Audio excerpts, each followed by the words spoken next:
दोस्तों, GK current affairs अब तक में आप सभी का हार्दिक स्वागत एवं अभिनंदन है।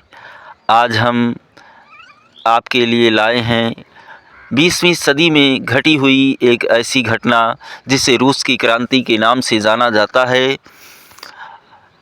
यूरोप में उस समय समाजवाद का गढ़ बना हुआ था। एक विशाल साम्राज्य के पतन और एक नए युग के उदय की ये कहानी है, जब रूस में समाजवाद का स्थापत्य लगा हुआ था। आज हम आपको बताएंगे कि जिस तरह 1789 की फ्रांसीसी क्रांति ने यूरोप को प्रभावित किया, रूसी क्रांति ने पूरी दुनिया को बदल दिया। यह केवल सत्ता परिवर्तन नहीं था, इसने निरंकुश जारशाही कुलीन जमींदारों और सामंतों की सत्ता को समाप्त कर विश्व में पहली बार मजदूर और किसानों की सत्ता को स्थापित किया। परिणाम स्वरूप क्या हुआ? रूसी सोवियत संघात्मक समाजवादी गणराज्य बन गया।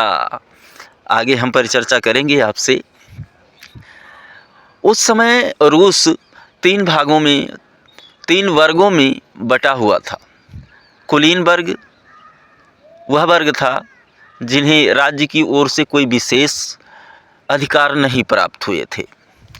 उच्च मध्यम वर्ग वह वर्ग था, इसमें व्यापारी, छोटे जमींदार और पूंजीपति शामिल होते थे। और कृषक और श्रमिक जो सबसे निचले स्तर के होते थे, समाज का सबसे निचला हिस्सा। इसके साथ राज्य और अन्य वर्गों का व्यवहार अमानुषिक था। इन वर्गों में आपस में कोई सद्भावना नहीं थी, वे एक दूसरे से पूर्णतया अलग समझे जाते थे। 1917 का इतिहास एक नया मोड़ लेकर आया। यूरोप के सबसे पिछड़े औद्योगिक देशों में से एक रूस में यह सामाजिकरण उलट गया। फरवरी 1917 राजशाही का पतन हुआ। अक्टूबर 1917 में समाजवादियों ने सत्ता पर कब्जा किया। ऐसा कैसे हुआ? क्रांति के समय रूस के सामाजिक और राजनीतिक हालात कैसे थे? तो आइए जानते हैं उस बारे में।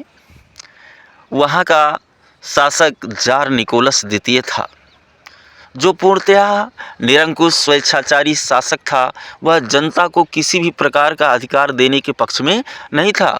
वह हमेशा जनता को सताया करता था। और नौकरशाही क्या थी?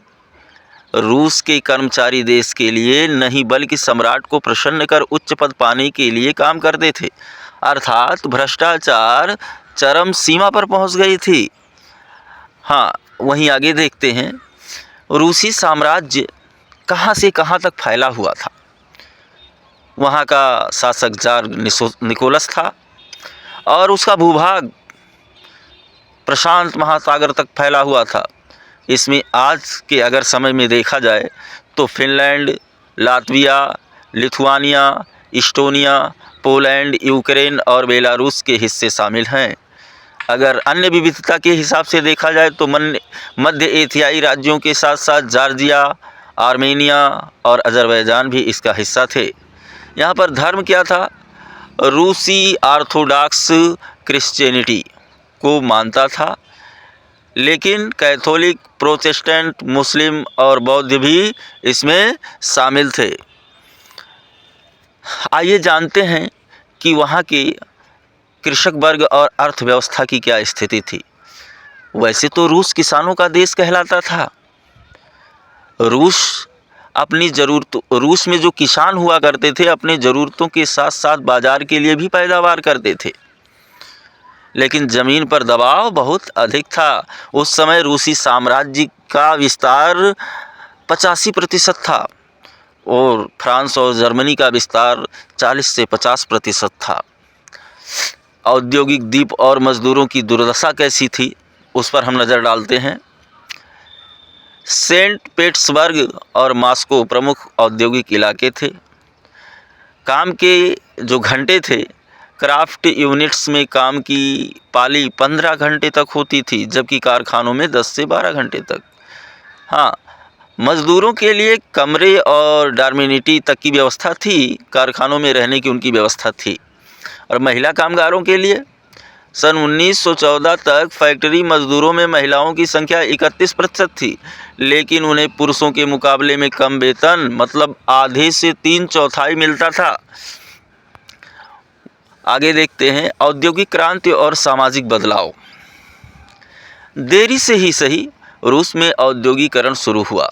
लाखों मजदूर गांव छोड़कर शहरों और कारखानों में बसने लगे। जागृति क्या हुई? शहरों के माहौल ने मजदूरों में चलता पुर्जापन ला दिया। वे अब सीधे साधे किसान नहीं रहे, बल्कि उनमें जागरूकता आ गई। अब वे संगठन भी बना सकते हैं। उन्हें क्लब बनाए जहां राजनीतिक और सामाजिक अधिकारों पर बहस होती थी। श्रमिक संगठनों की स्थापना शुरू की। आइए आगे देखते हैं समाज में कैसे दरारें पड़ी और कैसे किसानों की एकजुटता हुई। मजदूर की एकता कैसे हुई? योग्यता और मूल्य स्थान के आधार पर बटे होने के बावजूद नौकरी से निकाले जाने या मालिकों से शिकायत होने पर मजदूर एकजुट होकर हड़ताल करते थे। 1896-1897 कपड़ा उद्योग और 1902 ईस्वी धातु उद्योग ये इसकी गवाही देते हैं। विद्रोही किसान कौन थे? फ्रांस के विपरीत रूसी किसान नवाबों का सम्मान नहीं करते थे। वे नवाबों की ज़मीन छीनना चाहते थे। और प्राकृतिक समाजवादी कौन थे? किसान समय समय पर सारी ज़मीन अपने कम्यून को सौंप देते थे, जो परिवार की ज़रूरत के हिसाब से खेती की ज़मीन बांटता था। आइए आगे देखते हैं समाजवाद का उदय कैसे हुआ रूस में। 1914 से पहले रूस में सभी राजनीतिक पार्टियां गैरकानूनी थी। सब अपने अपने पार्टियों को लेकर के चल रहे थे। 1898 ईस्वी में मार्क्स के विचारों को मानने वाले लोगों ने Russian social democratic workers party का गठन किया।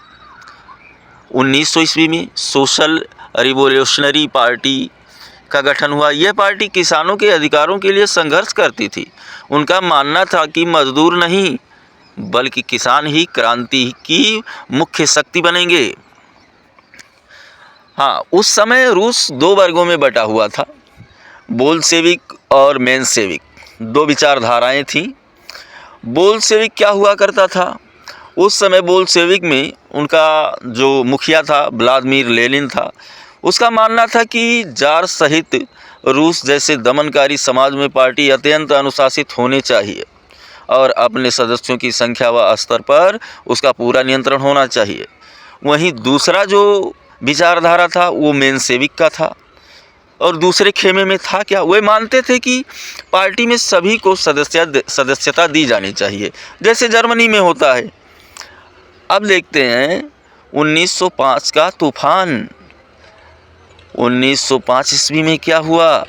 1904 ईस्वी का संकट जरूरी चीज़ों की कीमतों में इतनी तेज़ी से वृद्धि कर दिया कि लोगों के वास्तविक वेतन में 20% की गिरावट हो गई। और ये आग कैसे लगी? असेंबली ऑफ रशियन वर्कर्स के 4 सदस्यों को प्यूतलो आयरन वर्क्स ने काम से निकाल दिया। ऐसी दशा में परिणाम क्या हुआ? सेंट पीटर्सबर्ग में 1,10,000 से ज़्यादा मजदूर हड़ताल पर चले गए।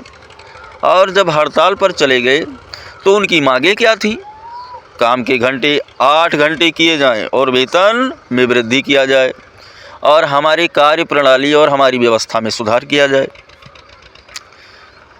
अभी रूस की क्रांति में खूनी रविवार का नाम आता है। वह दिन जब लोगों का भरोसा टूट गया वहाँ के शासन जारशाही से। घटना क्या हुई? पादरी गैपान के नेतृत्व में मजदूरों का जुलूस विंटर पैलेस, जिसे जार महल कहा जाता है, वहाँ पर पहुँचा। आंकड़े क्या हुए? 100 से ज़्यादा मजदूर मारे गए और लगभग 300 घायल हुए। वहीं पुलिस ने दमनकारी नीति अपनाई और कोकेस्क ने मजदूरों पर हमला बोल दिया। हमला बोलने पर क्या हुआ? पूरे देश में हड़तालें शुरू हो गईं। वकीलों, डॉक्टरों और इंजीनियरों ने संविधान सभा की मांग करते हुए यूनियन ऑफ यूनियंस की स्थापना कर दी। अभी ड्यूमा का गठन और जार का धोखा। 1905 की क्रांति के दबाव में जार ने एक निर्वाचित संसद ड्यूमा की गठन की, लेकिन उसको भी बर्खास्त कर दिया गया, डिसमिस कर दिया गया। आखिरकार उसमें हेर फेर क्या थी? हेर फेर क्या होना था? मतदान कानून में फेरबदल करके तीसरी ड्यूमा में रूढ़िवादी राजनेताओं को भर दिया गया और उदारवादी और क्रांतिकारियों को बाहर रख दिया गया। प्रथम विश्व युद्ध उसी बीच में शुरू हो गया था। 1914 ईस्वी में प्रथम विश्व युद्ध शुरू हुआ और यूरोपीय गठबंधन के बीच ऐसा हुआ कि उसमें दो राष्ट्र बन गए, मित्र राष्ट्र और शत्रु राष्ट्र। जर्मनी, ऑस्ट्रिया, तुर्की बनाम फ्रांस, ब्रिटेन, रूस। फ्रांस, ब्रिटेन, रूस मित्र राष्ट्र कहलाते थे। जर्मनी, ऑस्ट्रिया, तुर्की ये सब शत्रु राष्ट्र कहलाते थे। प्रारंभिक समर्थन क्या था? जनता ने शुरू में जार का समर्थन किया और उसके बाद में बदलाव क्या हुआ? जैसे जैसे युद्ध लंबा खिंचा, जार ने ड्यूमा से सलाह लेना छोड़ दिया। इसका प्रभाव क्या हुआ? सेंट पीटर्सबर्ग में जर्मन का नाम विरोधी पार्टियों में गिना जाने लगा और सेंट पीटर्सबर्ग का नाम बदल करके पेट्रोग्राद कर दिया गया। जरीना, अलेक्सांद्रा के जर्मन मूल और रासपुतिन जैसे सलाहकारों ने राजशाही को अलोकप्रिय बना दिया। ऐसी दशा में क्या होता है?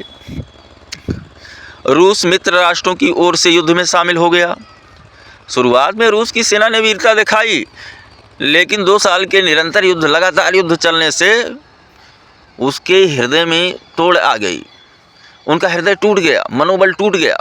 सैनिकों के पास त्याग और देशभक्ति का वह आदर्श नहीं था।